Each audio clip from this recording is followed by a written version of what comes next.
श्रीमान् वेङ्कटनाथार्यः कवितार्किककेसरी वेदान्ताचार्यवर्यो मे सन्निधत्तां सदा हृदि वेदान्तदेशिकयतीन्द्रकटाक्षलब्ध त्रय्यन्तसारमणवद्यगुणम्बुदाग्र्यं नारायणाद्यतितुर्यकृपाभिषिक्तं श्रीरङ्गनाथयतिशेखरम् आश्रयामः।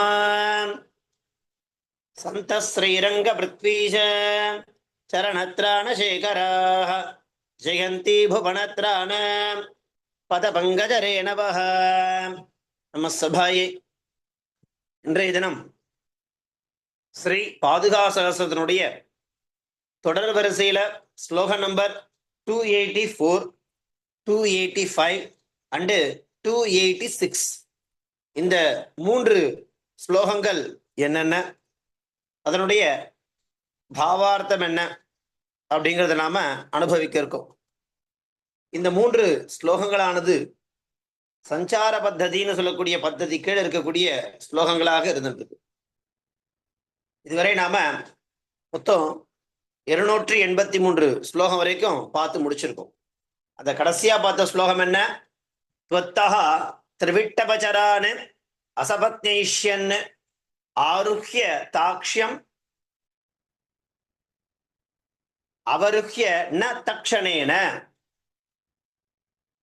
சுத்தாந்த பூமிஷு புனர் மணிபாதரக்ஷே விஸ்ராமியதி த்வயி விகார வசேன சௌரிஹி அப்படிங்கிறதான அந்த ஸ்லோகத்தை நம்ம பார்த்து முடிச்சிருந்தோம். அதனுடைய அர்த்தம் என்னவாக இருந்ததுனாக்கா, பெருமான்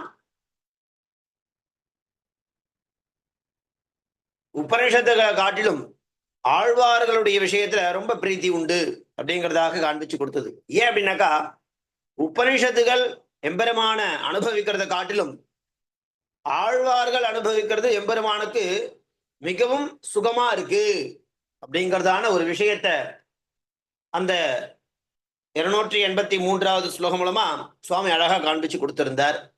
அதுவரை நாம பார்த்து முடிச்சிருந்தோம். அதை தொடர்ந்து இன்றைய தினம் நாம அதற்கு அடுத்தபடியா இருக்கக்கூடிய 284 என்ன ஸ்லோகம், அந்த ஸ்லோகத்தினுடைய தாத்பரியம் என்ன அப்படிங்கிறத நாம பார்க்கலாம். பாருங்க. விக்ரம்ய பூமிம் அகிலாம் பலினா பிரதிஷ்டாம் தேவே பதாவணி திவம் பரிமாது காமே ஆசீததோ தினகரஸ்ய கரோபதாபாத் சம்ரக்ஷிதும் பதசரோஜம் உபர்யபூஸ்வம் அப்படிங்கிறதான ஸ்லோகம். என்ன ஸ்லோகம்? விக்ரம்ய பூமி அகிலாம் பலினா பிரதிஷ்டாம் தேவே பதாவணி திவம் பரிமாது காமே ஆசீததோ தினகரஸ்ய கரோபதாபாத் சம்ரக்ஷிதும் பதசரோஜம் உபர்யபூஸ்வம் அப்படிங்கிறது ஸ்லோகம். இந்த ஸ்லோகத்தினுடைய அர்த்தம் என்ன அப்படின்னு பார்த்தோமே, ஆனா இப்போ இதுல திரிவிக்ரம அவதாரத்தை ஞாபகப்படுத்துறார் சுவாமி. திரிவிக்ரம அவதாரத்துல மகாபலி அவனுடைய கர்வத்தை அடக்கி அந்த மகாபலியிடமிருந்து பெறப்பட்ட 3 அடி பூமிய எம்பெருமான் அளக்கிறார். 3 அடியால எம்பெருமான் அளக்கிறார். அப்படி அந்த 3 அடி அளக்கும் பொழுது முதலடி பூமியில வச்சிடுறார். அந்த அந்த எம்பெருமானுடைய திருவடி கீழே பாதுகாதேவனுடைய சம்பந்தமானது இருக்கு. எம்பெருமான் பூமியை தொடும் பொழுது அங்க கீழே இருக்கக்கூடிய எந்த ஒரு பொருளாலையும் அவருக்கு ஆபத்துகள் ஏற்படக்கூடாது அப்படிங்கிறதுக்காக பாதுகாதேவி எம்பெருமானுடைய திருவடியை காப்பாத்துறா. அப்போ சம்பந்தம் வருதுன்னு இருக்கு. இன்னொரு திருவடியானது ஆகாயத்தை நோக்கி போறது இல்லையா? அப்போ அங்க என்ன எந்த மாதிரியான ஒரு விஷயத்தால் எம்பெருமானுக்கு ஒரு இது ஏற்படும், அதை எப்படி பாதுகாதேவி காப்பாத்துவாள் அப்படின்னாக்கா, எம்பெருமான திருவடி ஆகாயத்தை நோக்கி போகும் பொழுது சூரியனுடைய தாபம் இருக்கு இல்லையா, வெப்பம், அது எம்பெருமானுடைய திருவடியில படாம அந்த பாதுகாதேவியானவள் அங்கேயும் காப்பாத்துறான் இல்லையா? மேல ஆகாயத்தை நோக்கி போக போக அங்க என்ன இருக்கும்? சூரியனுடைய வெப்பம் இருக்கும் இல்லையா? அது எம்பெருமானுடைய திருவடியை தாக்க போறது அப்படிங்கிறத உத்தேசிச்சு எம்பெருமானுடைய திருவடி அங்கேயும் வெயில் படாம காப்பாத்துறான். யாரு? பாதுகாதேவி. பொதுவா நம்ம பாதுகைகளை பூமியில போடும் தானே நடப்போம். அப்போ அங்கதானே அதனுடைய பாதுகாப்பு, அந்த சம்ரட்சணமானது இருக்கும். இங்க எப்படி இருக்கும் அப்படின்னாக்கா ஆகாயத்தை நோக்கி தானே போறதுனாக்கா அந்த ஆகாயத்தை நோக்கி போகக்கூடிய திருவடிய அந்த வெயில் படாம பாதுகாதேவியானவள் சாயை அப்படிங்கிற மூலமா எம்பெருமான காப்பாத்துறான்.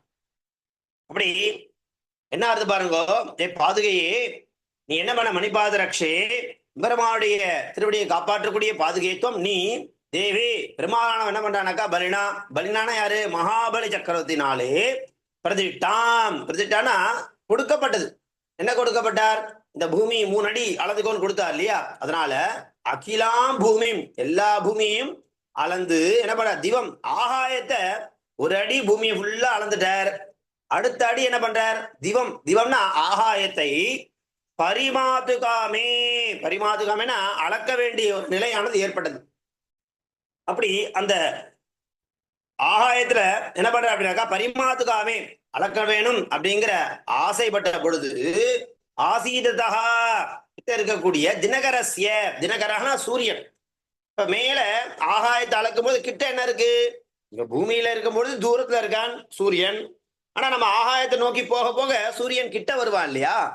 அப்போ அந்த தினகரஸ்ய சூரியனுடைய கரோபதாபாது அந்த கிரணங்களுடைய சூட்டிலிருந்து இல்லையா பதசரோஜம் அந்த தாமரை போன்ற எம்பெருமானுடைய திருவடியை சம்ரக்ஷித்தும் காப்பாற்றுவதற்காக உபரி அபூஹு நீ என்ன பண்ண, அந்த திருவடிக்கும் மேல இருந்துருக்க.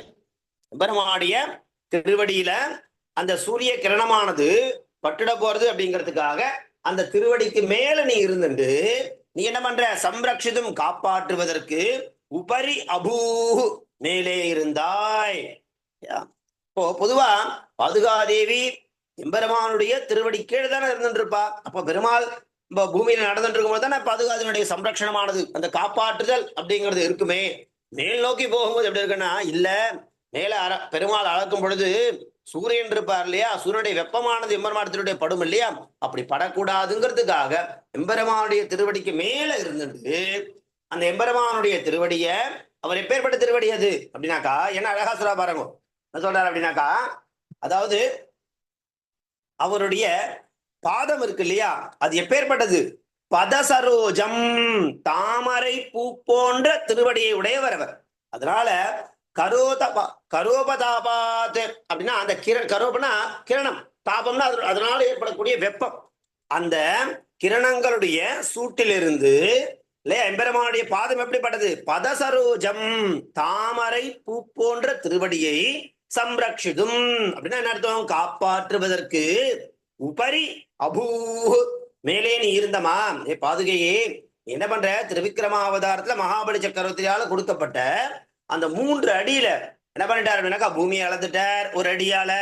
அடுத்த அடி எங்க வைக்கணும்? ஆகாயத்தை அளப்பதற்கு திருவடி எம்பெருமா தூக்கின போது அந்த திருவடிக்கு மேலே இருந்து அந்த திருவடியின் மேல் வெயில் படாம நீ காப்பாற்றினாய் அப்படிங்கிறதாக இங்க உசத்தி. அப்போ பெருமாள் எந்த மாதிரியான ஒரு விஷயத்தை பண்ணும் பொழுதும் அங்க பாதுகாதேவி உன்னுடைய சம்பந்தமானது இருந்துட்டே இருக்கு அப்படிங்கிறதாக உசத்தியா கொண்டாடிட்டே இருக்கார் எம்பெருமானுடைய திருவடியை காப்பாற்றக்கூடிய பாதுகாதேவிய பெருமாள் அழகா எப்படி விட்டு பிரியாம எந்த ஒரு தருணத்தில் அப்படியே விட்டு பிரிஞ்சா கூட போன ஸ்லோகத்தை என்ன சொன்னார் பார்த்தீங்களா?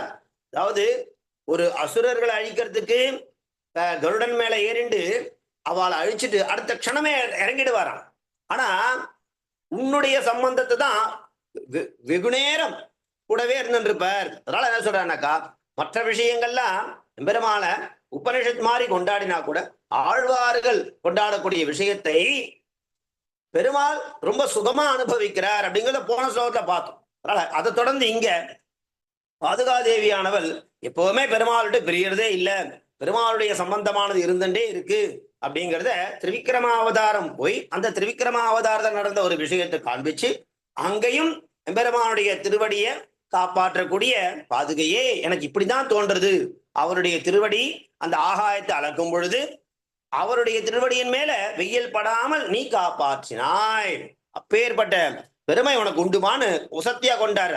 விக்ரம்ய பூமி மக்கிலாம் பலினாபிரதிட்டாம் தேவே பதாவணி திவம் பரிமாது காமே ஆசீததோ தினகரஸ்ய கரோபதாபாது சம்ரக்ஷிதம் பதசரோஜம் உபர்யபூஸ்துவம் அப்படிங்கிற மாதிரி ஸ்லோகம் நம்பர் 284.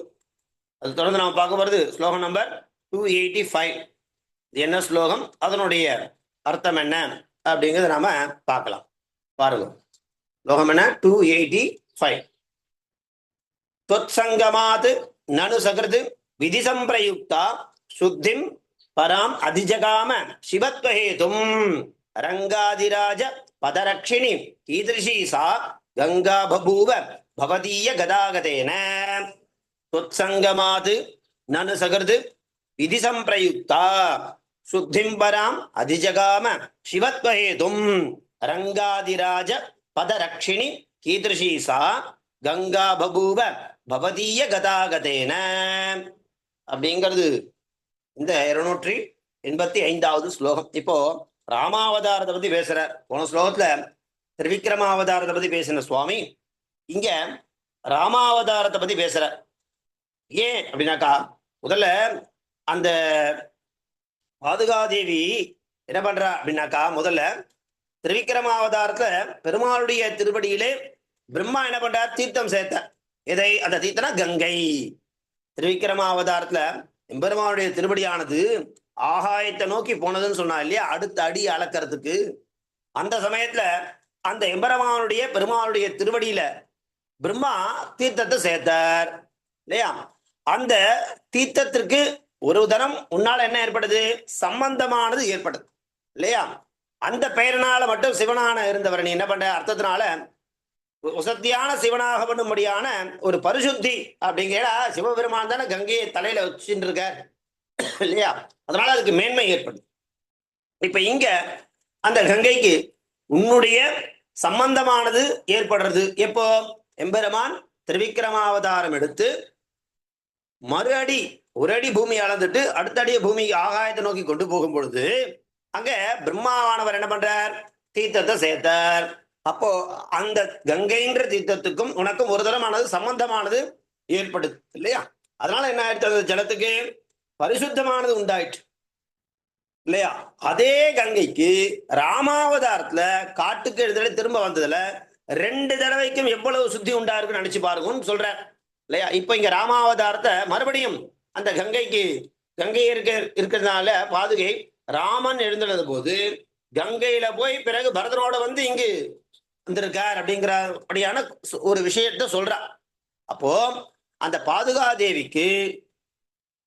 பாதுகாதேவியுடன் அந்த கங்கைக்கு 2 தடவை சம்பந்தம். ஒரு தடவை சம்பந்தம் ஏற்பட்டதுக்கே அவ்வளவு பரிசுத்தியான அந்த கங்கை மறுபடியும் ராமாவதாரத்தில் என்ன ஏற்படுது அப்படின்னாக்கா, ராமன் உன்னோட காற்றுக்கு எழுந்துள்ள போது அந்த கங்கைக்கு மறுபடியும் ஒரு ஸ்பர்ஷமானது ஏற்படுறது, சம்பந்தமானது ஏற்படுறது. அப்படி இருக்கும் பொழுது திரும்ப எழுந்தருளி காட்டுக்கு எழுந்தருளி இல்லையா, திரும்பி வந்தால 2 தடவை உனக்கு சம்பந்தமானது கிடைச்சிருக்கு. அப்போ எவ்வளவு பரிசுத்தமானது அந்த கங்கைக்கு உண்டாயிருக்கும், மேன்மை உண்டாயிருக்கும் அப்படிங்கிறத கொண்டாடுறார் பாதுகாதேவியானவர் எம்பெருமானுடைய திருவடி சம்பந்தத்திலேயே இருந்துட்டே இருக்கார். அதே வசதியா கொண்டாடுறார். அப்படி எம்பெருமானுடைய திருவடி சம்பந்தத்தோட அந்த பாதுகாதேவியானவள் கங்கைக்கு மறுபடியும் போறார். அப்போ போயிட்டு திரும்ப திரும்ப போயிட்டு வரும்போது, ஒரு தடவை போயிட்டு வரும்போதே கங்கைக்கு உசத்தியான மேன்மையானது ஏற்பட்டு விட்டு ஏற்கனவே மேன்மையானது கிடைச்சிருத்து. எப்போ? திருவிக்கிரமாவதாரத்துல பிரம்மா அந்த தீர்த்தத்தால பிரம்மாவுடைய திருவடியில பண்ணும் பொழுது உனக்கும் கங்கைக்கும் சம்பந்தம் ஏற்படும் பொழுதே அந்த தீர்த்தமானது ரொம்ப வசத்தியா கொண்டாடப்பட்டது. ஆனா ராமாவதாரத்துல 2 தடவை கங்கைக்கும் பாதுகாதேவிக்கும் சம்பந்தம் ஏற்படுறதுனால அதனால எவ்வளவு பரிசுத்தியானது அந்த கங்கைக்கு கிடைச்சிருக்கும் அப்படிங்கிறது ரொம்ப ஆச்சரியமாகவும் ரொம்ப வசத்தியாகவும் கொண்டாடுற. அப்பேற்பட்ட அந்த ஒரு சம்பந்தமானது உன்னுடைய சம்பந்தமானது ஏற்பட்டா மேன்மை மேன்மை மேன்மைங்கிறது தொடர்ந்து கிடைச்சிட்டே இருக்குங்கிற. என்ன அர்த்தம்? ஆச்சாரனுடைய சம்பந்தம் நமக்கு கிடைச்சிருச்சுன்னா மேன்மை மேன்மை மேன்மை, அதை தவிர வேறு எதுவுமே கிடையாது அப்படிங்கிறத நமக்கு சூக்ஷ்மமா இங்க திரும்ப திரும்ப சுவாமி சொல்லக்கூடிய ஒரு விஷயம் இல்லையா? தொத் சங்கமாது, சங்கமம்னா ஒரு சேர்க்கை இல்லையா? நனு சகிருது விதி சம்பிரயுக்தா சுத்திம் பராம் அதிஜகாம சிவத்வஹேதும். அந்த சிவத்வம், அந்த பாவனத்துவம், தூய்மை அப்படிங்கிற சம்பந்தமானது திரும்ப திரும்ப ஏற்படுது அப்படின்னா அது உன்னாலதான் நடக்கிறது. ரங்காதிராஜ வதரக்ஷணி கீதிருஷீசா கங்கா பபூவ பவதீய கதாகதேன. திரும்ப திரும்ப நீ அந்த கங்கையில போய் அந்த உன்னுடைய ஸ்பர்ஷமானது சம்பந்தமானது பட்டுண்டே இருக்குன்னா அது மென்மேலும் எவ்வளவு வசத்தியா அதனுடைய அந்த பாவனத்துவம் அப்படிங்கிறதும் மேன்மை அப்படிங்கிறதும் கூடிண்டே போறது இல்லையா? அது யாரால? உன்னுடைய சம்பந்தம் ஏற்படுறதுனால. அப்போ ஆச்சாரிய சம்பந்தமானது ஏற்பட்டதுன்னா அந்த சிவத்துவம்னு சொல்லக்கூடிய விஷயமும் இல்லையா, பாவனத்துவம் சொல்லக்கூடிய விஷயமும் அப்புறம் மேன்மைன்ற சொல்லக்கூடிய விஷயமும் நமக்கு திரும்ப திரும்ப ஏற்பட்டுட்டே இருக்கும்.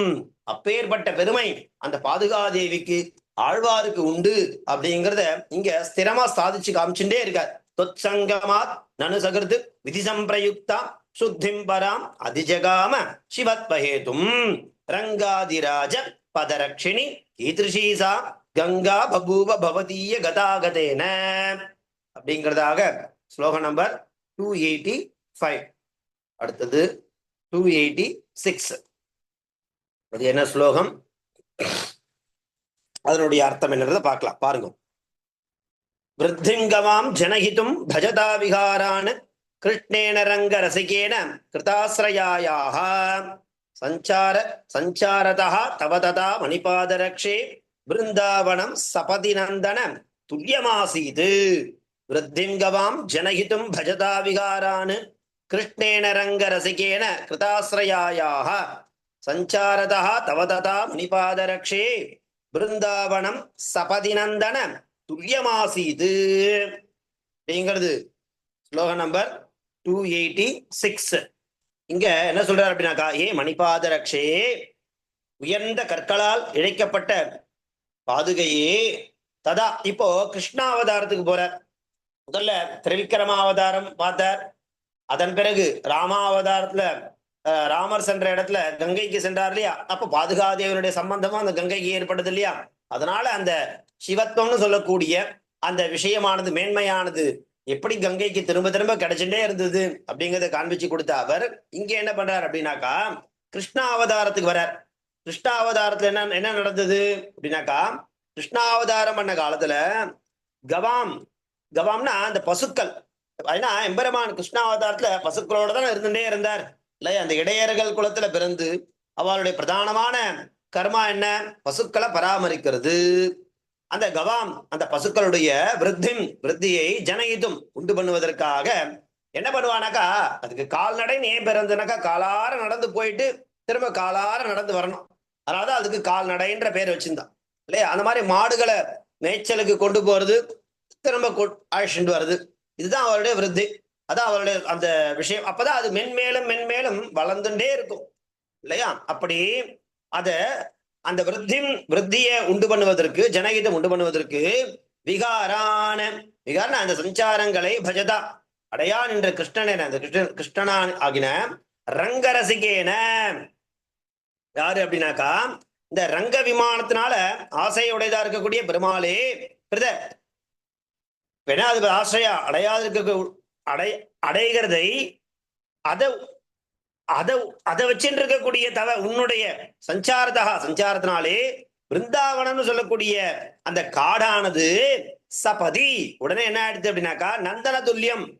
என்ன சொல்ல வர அப்படின்னாக்கா, எம்பெருமான் அந்த கிருஷ்ணாவதாரத்தை பிருந்தாவனம்னு சொல்லக்கூடிய இடத்துலதான் சஞ்சாரம் பண்ணிட்டே இருப்பார்.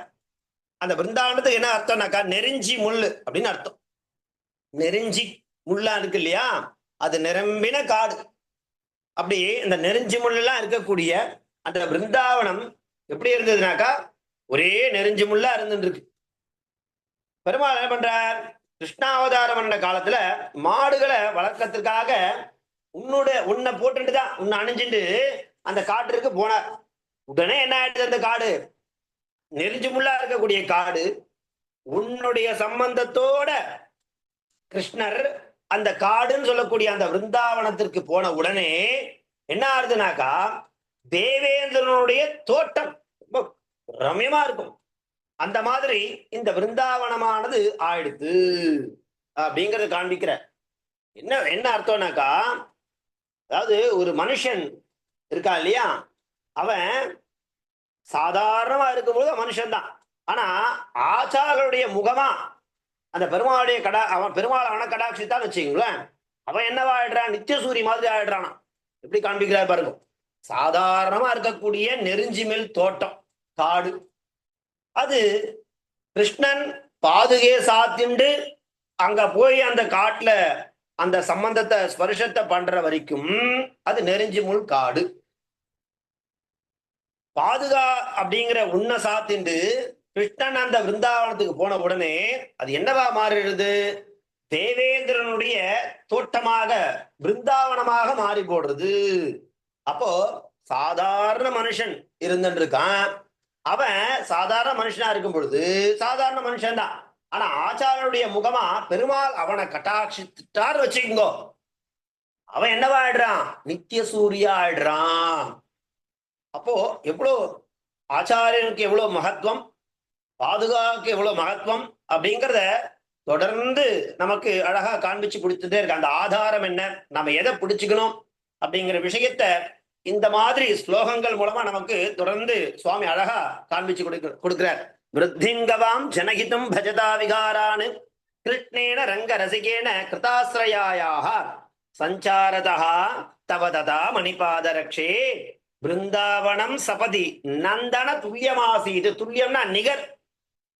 எதுக்கு அப்படின்னாக்கா, அந்த இந்திரனுடைய தேவேந்திரனுடைய நந்தவனம் எப்படி இருக்குமோ அதற்கு நிகராக இந்த பிருந்தாவனம் சொல்லக்கூடிய நெருஞ்சி முள்ளானது மாறி போச்சு அப்படிங்கிறதாக இங்க அழகா நமக்கு காண்பிச்சு கொடுக்கிறார் இந்த ஸ்லோகம் மூலமா. என்ன ஸ்லோகம் அது? விருத்திங்கவாம் ஜனகிதும் பஜதா விகாரான் கிருஷ்ணேன ரங்கரசிகேன கிருதாஸ்ரயாயாக சஞ்சாரதா தவததா மணிபாதரக்ஷே பிருந்தாவனம் சபதி நந்தன துல்லியமாசீது. முன்பு பிருந்தாவனம் எப்படி இருந்தது அப்படின்னாக்கா நெருஞ்சிக்காடா இருந்தது. கிருஷ்ணன் பாதுகைய சாச்சுட்டு அங்க போனதுக்கு சஞ்சாரம் பண்ண பின்னாடி அது தேவேந்திரனுடைய நந்தவனம் எப்படி இருக்குமோ, தேவலோகத்து நந்தவனம் எப்படி இருக்குமோ அதே மாதிரி உன்னுடைய சம்பந்தம் அந்த காட்டுக்கு பிருந்தாவனத்துக்கு ஆன உடனே நிறைய வர்ணிப்பார் இது இல்லையா. நம்ம கோபால விம்சதி பார்த்தோம்னா புரியும். அதுல கூட ஆரம்பிக்கும் வந்தே பிருந்தாவனச்சரம் வல்லவி ஜனவல்லபம் ஜெயந்தி சம்பவம் தாம வைஜெயந்தி வந்த அந்த ஒரே ஒரு ஸ்லோகத்துல அந்த பிருந்தாவனம்ன்ற பதத்தை எடுத்துட்டே பெரியவாலாம் அவ்வளோ வியாக்கியானம் பண்ணுவாளாம். ஏன்னா அவ்வளோ அதுல உள்ளர்த்தம் அவ்வளோ இருக்கு. சுவாமி தேசிகன் இதை பாரு இங்கேயும் காண்பிச்சு கொடுக்குறாரா. அந்த தேசிக ஸ்தோத்திர பாரத வரக்கூடிய கோபால விம்சத்திலையும் அந்த பிருந்தாவனம் அப்படிங்கிற பதத்தை எடுத்துட்டு அதுக்கு அவ்வளோ விசேஷமான அர்த்தங்களை காண்பிச்சு கொடுப்ப. அப்பேற்பட்ட அந்த நெருஞ்சி முள்னு அர்த்தம். அப்படி நிரம்பி இருந்த அந்த வனமானது பாதுகா தேவியினுடைய சம்பந்தம் பட்டதுனால தேவலோகத்தில் இருக்கக்கூடிய அந்த நந்தவனம் போல அதுக்கு நிகரா ஆயிடுத்து அப்படிங்கிறதாக சொல்லி பாதுகையினுடைய மேன்மையை உசத்தியா இங்க காண்பிச்சு கொடுத்துட்டு இருக்கார் சுவாமி தேசிகர். விருத்திங்கவாம் ஜனகிதம் பஜதா விகாரான் கிருஷ்ணேன ரங்க ரசிகேன கிருதாஸ்ரயாயாக சஞ்சாரதா தவததா மணிபாதரக்ஷே பிருந்தாவனம் சபதி நந்தன துல்லியமாசீத். இதோட இன்றைய தினத்திற்கான 3 ஸ்லோகங்கள் என்னென்ன அப்படிங்கிறத எடுத்துட்டு நாம அனுபவிச்சோம். அடுத்த வகுப்புல அடுத்து இருக்கக்கூடிய இந்த சஞ்சார பத்தில இருக்கக்கூடிய 4 ஸ்லோகங்களை எடுத்துட்டு அதனுடைய அர்த்தம் என்ன அப்படிங்கிறத நாம அடுத்த வகுப்புல பார்க்கலாம். கவிதார்க்கிக சிம்மாய கல்யாண குணசாலினே ஸ்ரீமதே வெங்கடேசாய வேதாந்த குரவே நமஹ. धन्यवादाः. धन्यवादः स्वामी.